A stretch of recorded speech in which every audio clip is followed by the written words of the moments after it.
Here's the difficulty, and maybe you need to talk to your employer or your company about the policy on references. Like our policy at Easton University, hi, and I'm going to ask you guys right now, my mobile, if you have a pen handy, 720-660-3202. If you love the coaching, take a video, say what you like best, text it to me, 720-660-3202, right? We'd love to have a video testimonial from you. Our policy, in every company that I've ever owned, the policy is we ask people for testimonials. We ask people for that stuff. But we don't give out references, okay? And this isn't sales coaching. I'm just telling you policy difference, because here's why.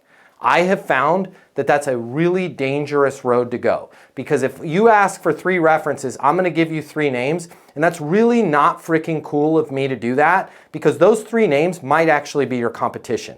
And it's not now my client's job to help their competition get better. Right. Even if they're not competing, it's still not my customer's job to sell my stuff. Even if it was their job, they're not going to do a skillful job at it. So my personal policy is we've got a page. It's got over 1,000 testimonials.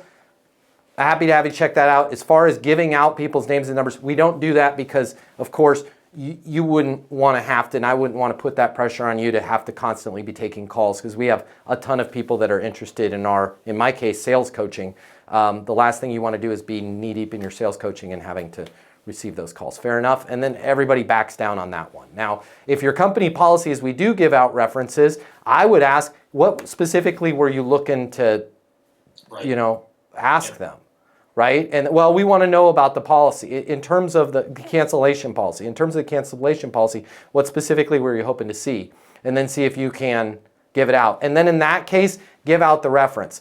I just think you're walking into, with references, with all due respect to all the people that are giving out references, it's a quagmire, because now they're going to call that person. That person's not going to answer. They're still waiting to get back from Chuck. It's going to piss off Chuck to some degree, because they don't want to give out a reference, right? It's just strenuous on everybody. So I'm not a huge fan of references. I'm a huge fan of testimonials, and then being able to say, hey, and we just have a really strict policy on giving out our clients' information and names, because it's just not respectful to their time. Our clients are very busy, and the last thing you would want to be doing once you come on board with us is having to fill out references for us. Here's what I do have. I do have some written testimonials, and I do have some standard written references. I'm happy to send those over to you right now. In terms of the reference, was there something specific that you were hoping to learn from those conversations, right? Right. I've been just matching it with, literally your answer to, can we get a discount? No. Yeah. And then they say, well, why not? Why can't you give us any references? It's against our privacy agreement. Yeah, and that is one where I would skip directly to the why not, because I wouldn't want it to, and I love where your head's at. I just wouldn't want them to just end in a no and go, oh, it's because they don't have any references. Can you give out references? Right. No. And the reason why I just want to be crystal clear on something. The reason why it's no is we have a very strict privacy agreement. And the last thing, and then I spin it back to them. The last thing, because there's literally hundreds of people that are reaching out to our company every day with interest.